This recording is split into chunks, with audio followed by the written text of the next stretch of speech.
Welcome back to The Bulwark Goes to Hollywood. My name is Sonny Bunch. I'm the culture editor at The Bulwark. And I'm very, very pleased to be joined today by Ken Auletta, who is, he's been contributing to The New Yorker since 1977 and launched the Annals of Communication, his series of stories on the way media and culture and news and politics all intersect in 1992.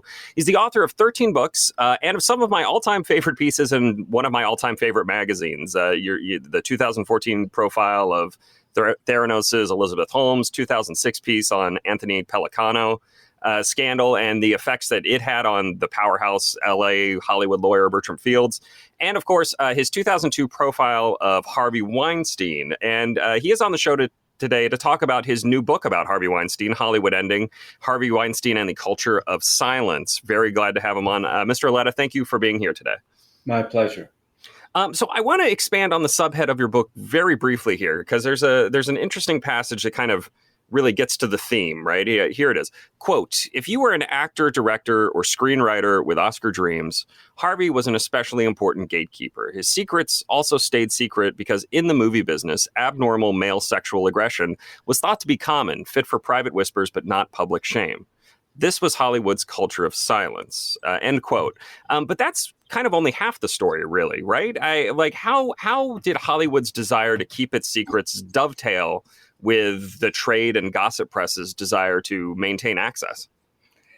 Well, clearly, one of the things that, and I quote some reporters, gossip columnists, is saying that they kept quiet about certain things. They saw drug use, for instance, some of the Miramax screening parties afterwards, and they kept silent because that was their ticket to come back to more screenings and get more invitations. Harvey had enormous power, and one of the things my book tries to do is explore his power and how he used and both abused it as well. And the culture in Hollywood, not unlike the culture in the Republican Party today with Donald Trump telling lies and just Republicans acquiescing and because they're afraid he's going to run candidates against them in primaries, or the blue shield in the police departments, which protect misbehaving cops from, you don't want to feel like a rat, so you conform and keep your mouth shut. And Republicans keeping their mouth shut, and people in Hollywood who knew or should have known that Harvey was abusing women kept their mouths shut and allowed him for more than 4 decades to continually abuse women. Let's talk about Harvey Weinstein's rise, because I do think it's an interesting story here. I mean, here is a guy who he's seen as a genuine tastemaker, and I think rightly seen as a genuine tastemaker. Arguably, did as much to change the way and the sort of movies that were made since Robert Evans, the producer of The Godfather, or a beloved director like Steven Spielberg. How did his power as a tastemaker both ingratiate him into Hollywood and protect him from some of these criticisms? Well, one of the things, I mean, he, as you allude to, I mean, he made amazing and distributed amazing movies. Pulp Fiction, My Left Foot, Crying Game, Sex, Lies, and Videotape. One can go on and on.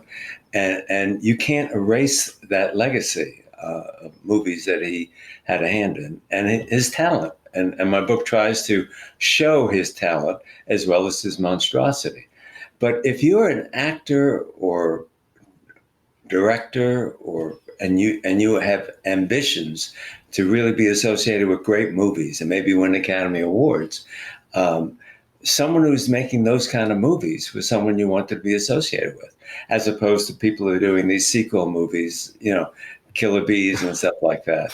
And so Harvey was a magnet for people who thought they were talented and had a shot at really, a great career.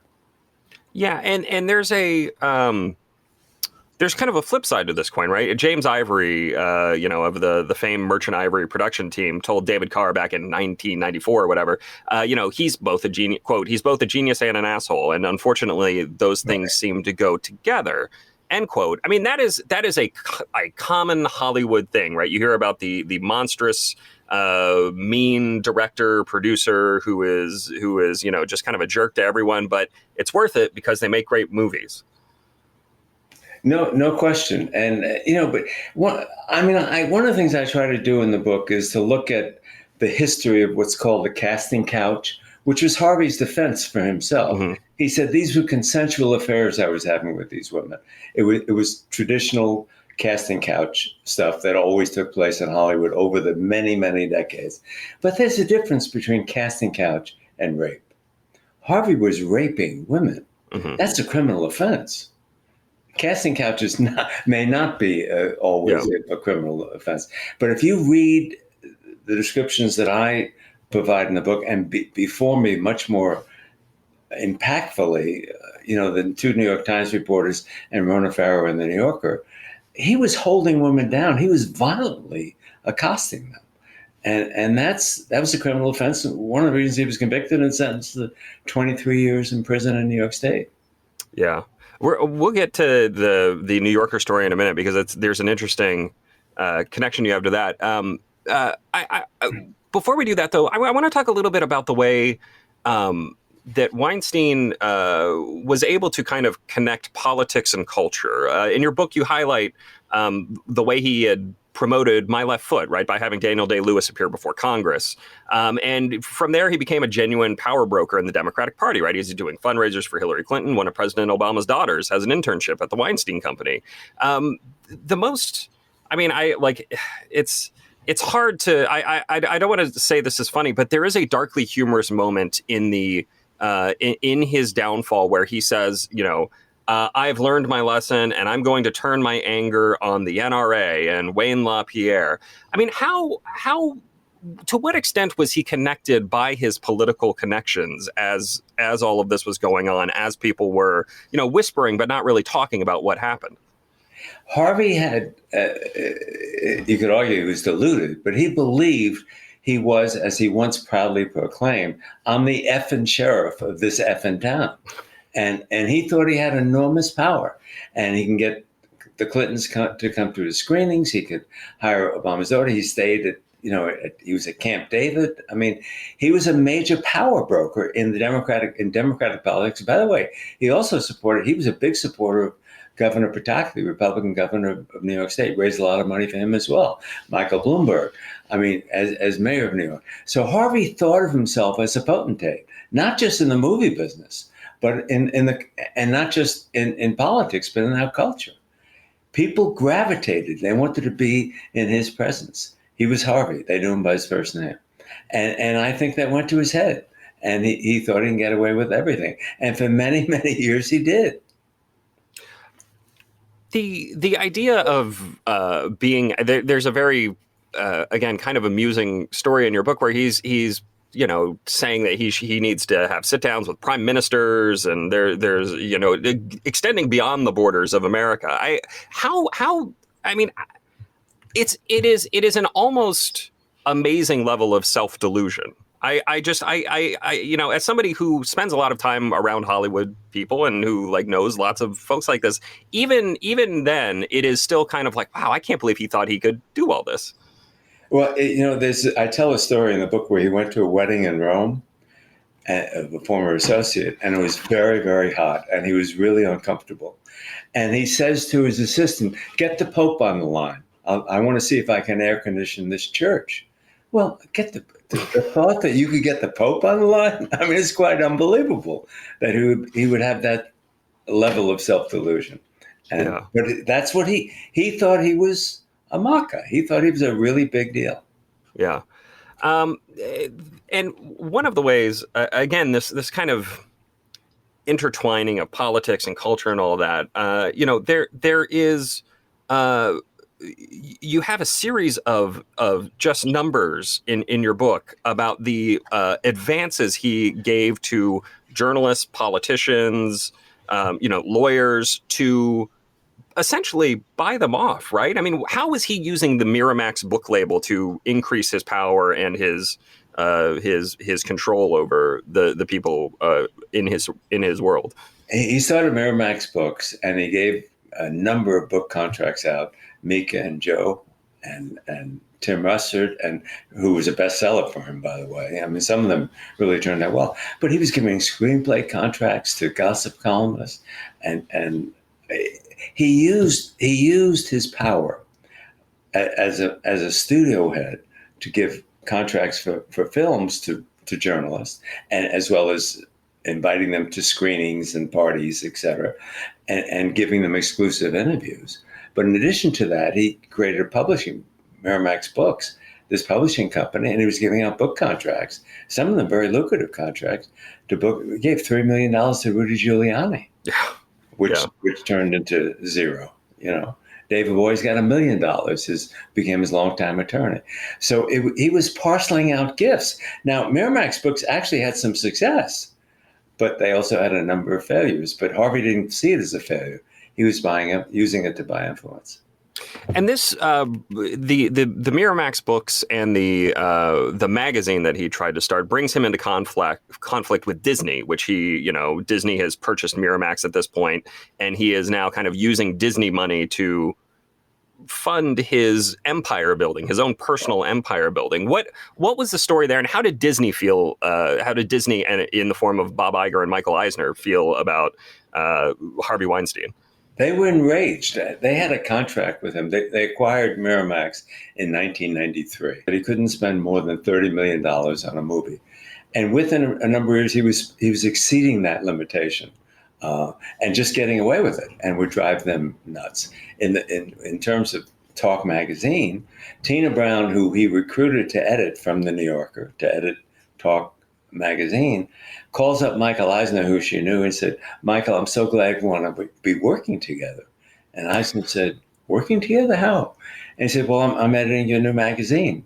And Eisner knew nothing about it. Harvey didn't tell him.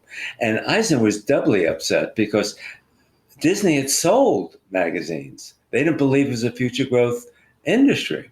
So suddenly, and he calls up Harvey, and he reads the riot act to Harvey, and he's very upset. He hangs up. No decision was made at that point. He's in Aspen, and he has dinner with Leonard Lauder of Lauder Company.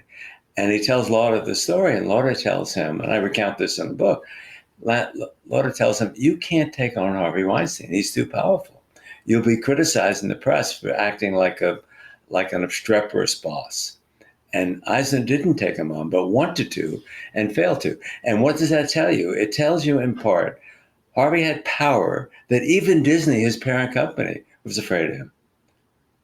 Yeah, it's something else. It is really, really something else. Now, like as a journalist, the most interesting part of the book to me is your recounting of reporting out the original profile of Weinstein that you wrote back in 2002. I think it's December of 2002. And I was shocked to learn in this book that you actually had the names of some of the first women who signed NDAs with non-disclosure agreements with Harvey Weinstein, Rowena Chu and Zelda Perkins. Can you recount for us, the writing of that story, the reporting of that story, but also how you tracked them down and the way you were almost able to get that information into the story, and the difficult call that was made to leave it out at the end of the day? Well, a producer who I now can identify, she agreed, who was Donna Gigliotti, who later won an Academy Award, and she was the one of the producers on Shakespeare in Love.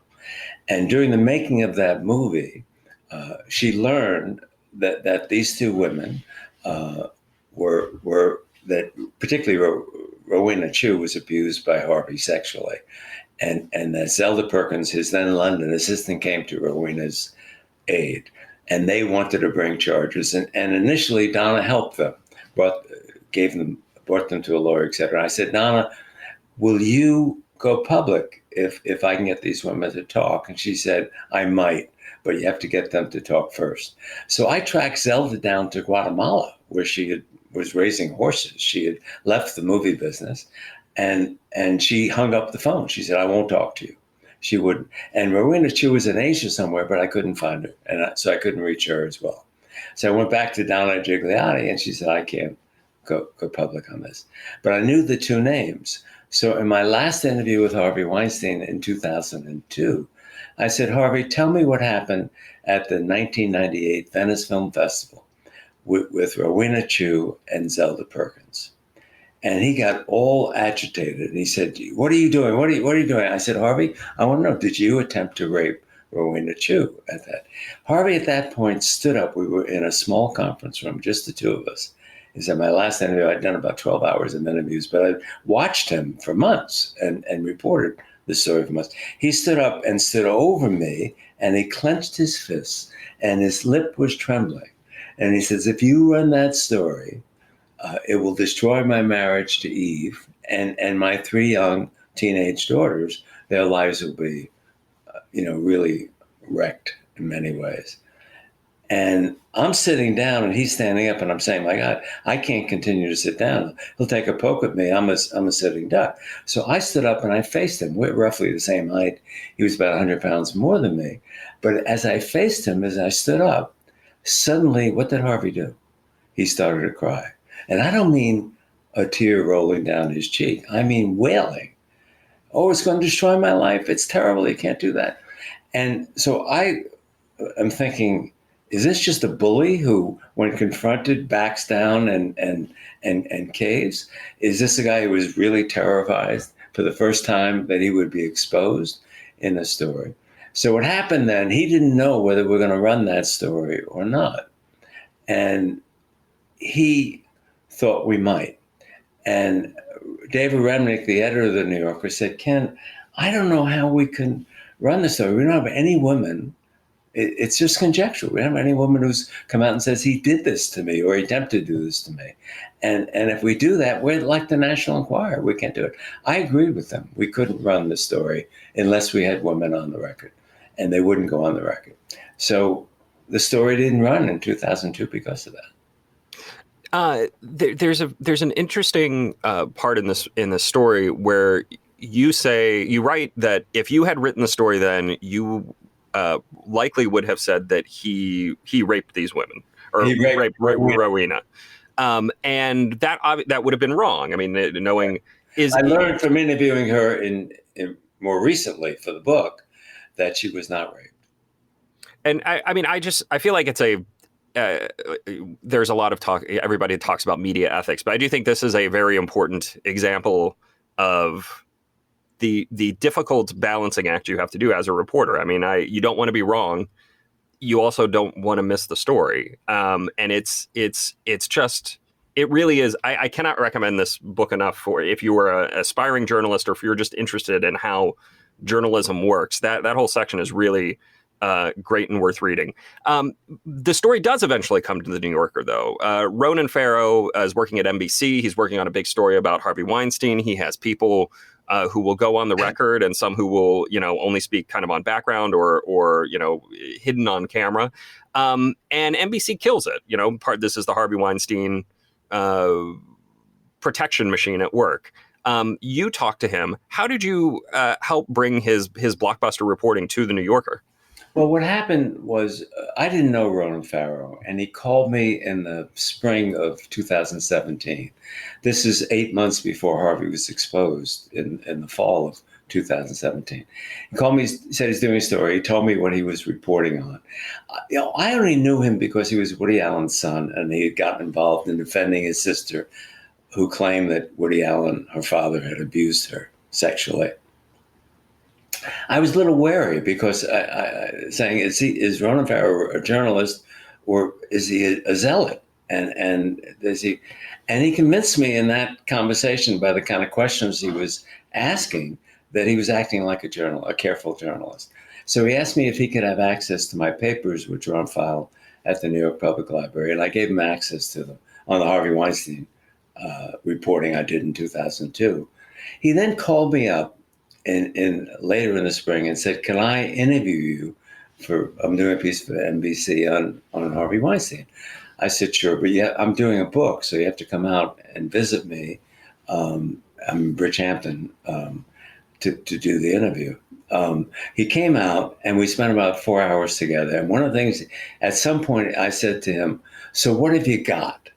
And he said to me, well, I've got 3 women on tape by name saying that Harvey sexually abused them. I've got 5 women on tape, but shielded, camouflaged, their name's not revealed, their face is not revealed, saying that Harvey sexually abused them. And I've got an audio tape of the Italian model who claimed that Harvey grabbed her breasts in 2015, and the police wired her, and he confessed when he met her that in fact he had done that. I said, "My God, you've broken the case. What's the next step?" He said, "Well, I meet with the president of NBC News, Noah Oppenheim, on August 8th. I said, "Great." I didn't hear from him August 8th. On August 9th, I called Ronan. I said, "So how'd you do?" And he sounded depressed. He said, "Well, they killed the story. They killed me. I'm off the case at NBC. They said I could take it elsewhere, but who would want it?" He didn't ask that as a question. It was just a statement he was making. I said, "Ronan, give me your number. I'll call you back." And I took his number down. I called David Remnick, the editor of the New Yorker, and I said, "David, I think this guy Ronan Farrow has broken the case that we couldn't break 15 years ago." And he's judicious was the word I used. I said, "He sounds very judicious to me." He said, "Have him call me on Monday morning." He was closing an issue at that point. So Ronan called him, and the next is history. I mean, he got the goods over the next 7-8 weeks and published the story. NBC came to me, a very senior executive who I promised not to name, and I don't in the book, but I tell the story of what the executive said. He said, "Ronan didn't have the goods at NBC. He only got the goods after he went to New Yorker." And that's what they claimed to the press at the time about Ronan. So NBC says this, Ronan says that. I said, there's actually a way to adjudicate who's telling the truth.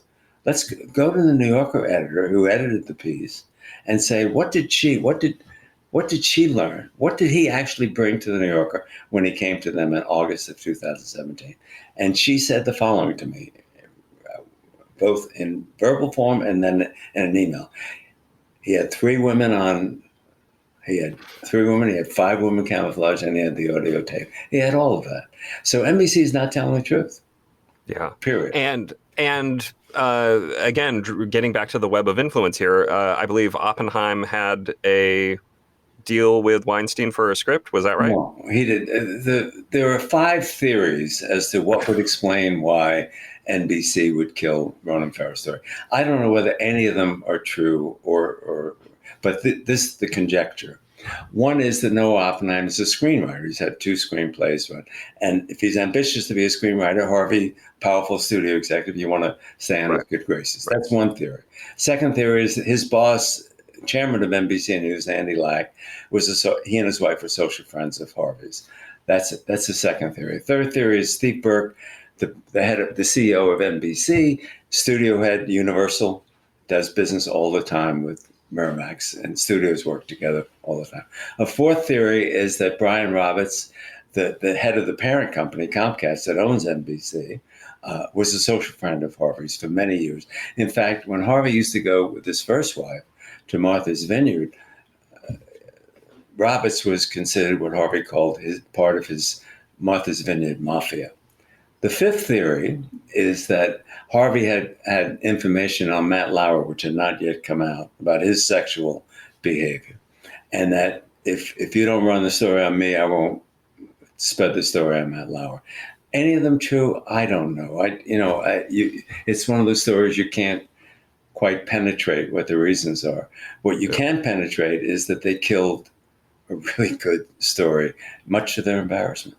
Yeah. Yeah, I mean, I remember when that story broke. I was like, "Oh, they finally have it. This is great."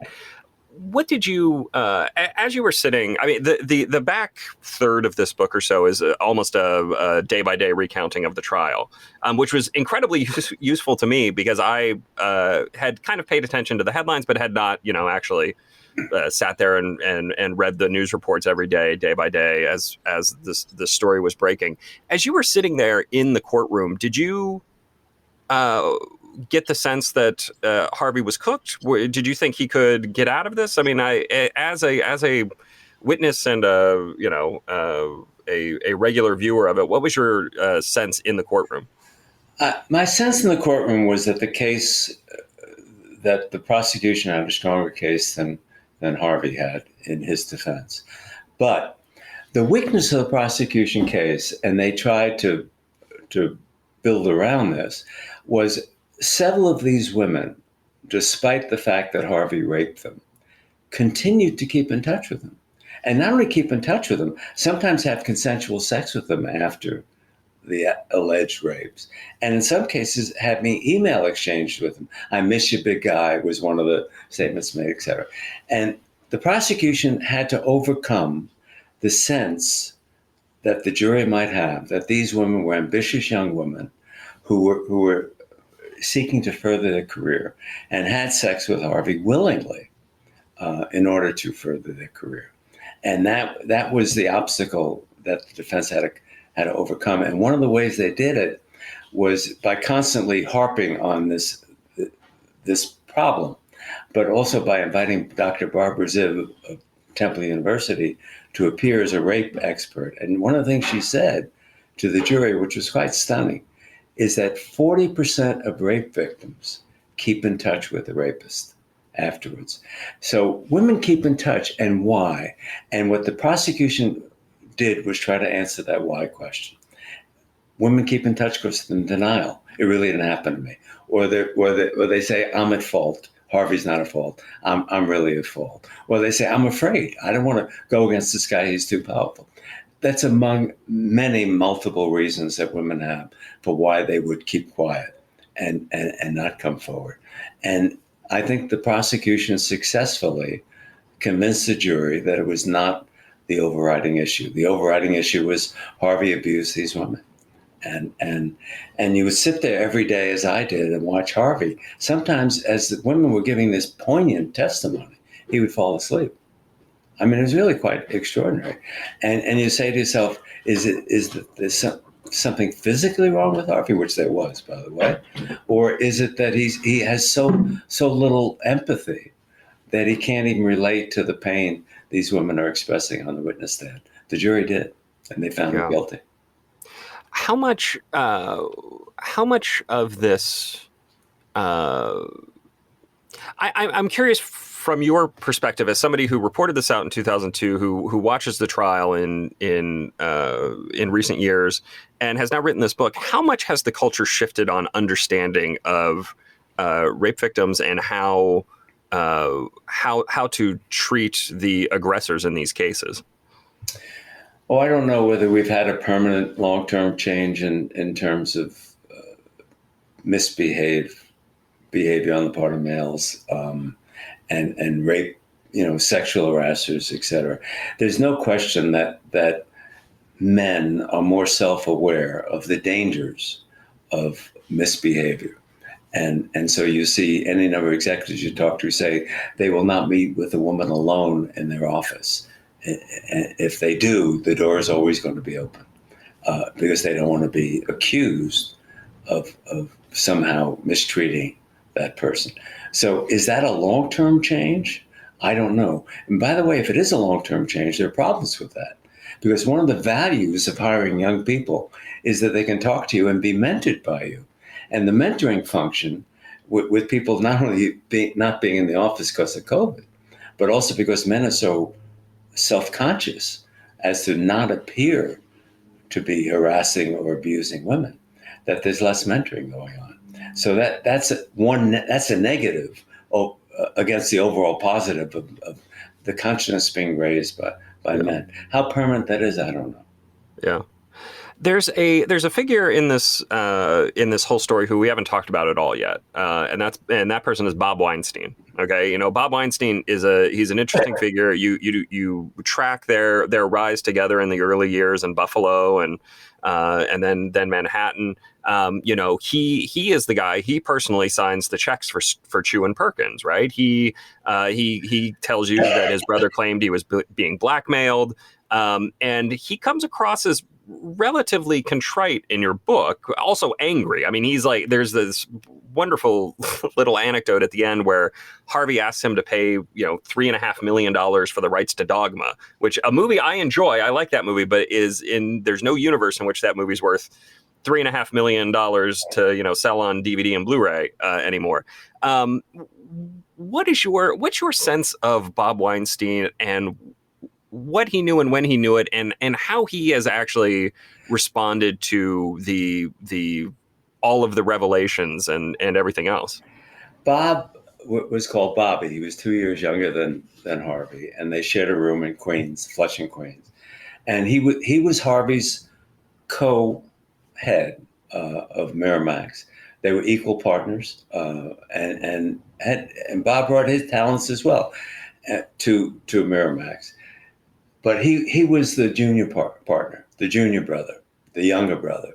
And when Harvey came to him in 1998, and he said, Rowena Chu, I was having an affair with this woman, Rowena Chu, and she threatened to, if I broke up with her, to go public and tell my wife and expose my wife and kids to this. Bob, I need your help. Bob then wrote the two non-disclosure checks, totaling almost $500,000 for both women, so $250 each, roughly. When I asked Bob then and subsequently, why did you lay out that money? What did you know? He said, Harvey told me he was being blackmailed. I was helping my brother out. And I said, did you not know he was raping women? And he said, I had no idea he was raping. I knew my brother was a sex addict. And at one point, I helped get him into a treatment program after he was exposed in the fall of 2017. Bob became, I found in the reporting for this book, a different person. He was an alcoholic at some point, and he went into treatment and became a true believer in the ethos of therapy, talking it out, confronting your demons, etc., and tried to persuade his brother to do something similar, and failed. And in the end, he set up a program for Harvey to go to in Arizona after he was exposed in the fall of 17. And Harvey, instead of entering the program and participating with the other people and cleansing yourself, being contrite, showing, that you really want to learn something. Harvey stayed in a hotel, didn't stay in the cottages where the other residents stayed, and ate at diners, was on his telephone all the time, and basically left the program early. Bob stopped speaking to his brother and hasn't spoken to him since that period of time, and is angry. But he insists that he had no idea that Harvey was abusive, and welcomes the fact that the jury found him guilty of it, and believes that they properly found him guilty of it. But he said he didn't know. Yeah. Yeah. It's one of these things where it's hard to imagine not knowing, but at the same time, everyone, it's really interesting to look back at some of the jokes that were made by Seth MacFarlane, Tina Fey, Amy Poehler, right? The great Peter Piskin book on the Sundance, the rise of Sundance. And there are stories about Harvey Weinstein being crazy and violent there. But, at the same time, nobody really thought, I think, that, actual violent rapes were occurring on a fairly regular basis. It's crazy. In the 2002 profile I wrote of Harvey for the New Yorker, which he hated, by the way, I reported chapter and verse of his violent temper, his abuse of people verbally, and even sometimes physically. I couldn't report the sexual stuff because I couldn't get any woman to confirm that it happened. But I portrayed him as a monster he was, short of the sexual monster he also was. But now it's out, and it's out because of the great reporting that the two Times reporters and Ronan Farrow did. Yeah, yeah. Well, that was everything I wanted to ask. I always like to close these interviews by asking if there's anything I should have asked, if you think there's anything people should know about Harvey Weinstein, about your book, about the state of the world in general. What do you think folks should know? Well, one of the things, among the things I found that I didn't know when I set out to do a biography of Harvey Weinstein, I didn't know much about his childhood and what happened in his home. Did some things happen in his home that helped shape the person he became? One of the things I learned is that his mother, Miriam, yelled all the time, Harvey, you're too fat. Harvey, stop doing that. Harvey. So much so, the yelling, that the kids played poker on weekends at different friends' homes. They refused to play at Harvey's home because his mother yelled all the time. But you can see when you look at Harvey, the way he yelled in his office at Miramax and the Weinstein Company after that, clearly a pattern was formed of yelling that the mother had established. Doesn't explain his sexual behavior. You can't attribute that to yelling and the mother. But one of the things you can attribute it to, and I found this out too, I found no evidence that Harvey abused women in junior high school or high school, or in the early years, the first 3 years at the University of Buffalo where he attended. After he dropped out of, after his junior year at Buffalo, and stayed in Buffalo and became a very successful rock promoter, bringing to Buffalo Sinatra, the Rolling Stones, Billy Joel, et cetera, et cetera. He's really making a lot of money, but he had real power. And only when he had power do we see him starting to abuse women. So power, I concluded, became a kind of aphrodisiac for him. And I'm sure that's true of a lot of men who abuse women. The power goes to their head and they think they can get away with it. And when a woman gives them a compliment, they misinterpret that as a come on. Do you think that the actual world here of music, of touring, the world of concerts in the 1970s is fairly decadent, as anybody who is, who has read any of the books from that time will tell you, or seen any of the movies. I mean, do you think that might have had played some role in letting him believe that he was owed or deserved these sexual favors? Well, he did at one point. Harvey did claim that the period of the 70s, open love, open, people, sexual mores being a little different than they had been, that helped persuade him to act a certain way naturally because he thought it was normal. But one of the things you see in looking closely at Harvey's life, he was constantly trying to normalize aberrant behavior. For instance, he would stay in hotel suites when he traveled to another city. He would go out to dinner. His assistant would wait for him in the hotel suite. He'd come home to the hotel suite and shed all his clothes and walk around naked, thinking, and his assistants like Zelda Perkins said to me, "Harvey, what are you doing? What? Put on your clothes. Why do you walk around?" He said, "Oh, come on. Don't be a square. This is normal." And, he normalized sexual behavior as well as aberrant behavior like taking off your clothes. I mean, it's quite amazing. His come on line to women always, I have it throughout the book, "I have a kink in my neck. Can you give me a massage?" It wasn't like "you're gorgeous," or it wasn't the usual Don Juan kind of come on. It was kind of a feeble, "I have a kink in my neck, will you give me a massage?" And then he would say, if they did, "Take off your shirt, I want to give you a massage." It was just kind of. Yeah. I mean, it really, it's like a freshman in college. Yeah. Well, thank you very much again for being on the show, Mr. Arletta. The book again, Hollywood Ending, Harvey Weinstein and the Culture of Silence. I will link to it in the newsletter with this podcast. Make sure you pick it up. It is a really fascinating look at, beyond the trial, beyond that, just the rise of Harvey Weinstein and all that. Really great. Must read, must recommend. My name is Sonny Bunch. I'm the culture editor at the Bulwark, and I will be back next week with another episode of The Bulwark Goes to Hollywood. See you guys then.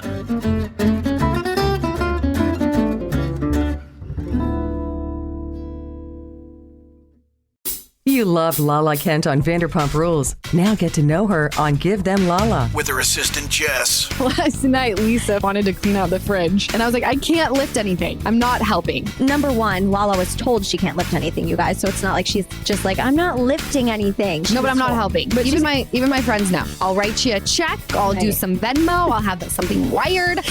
I am not helping. I don't like it. Give Them Lala. Listen wherever you get your podcasts.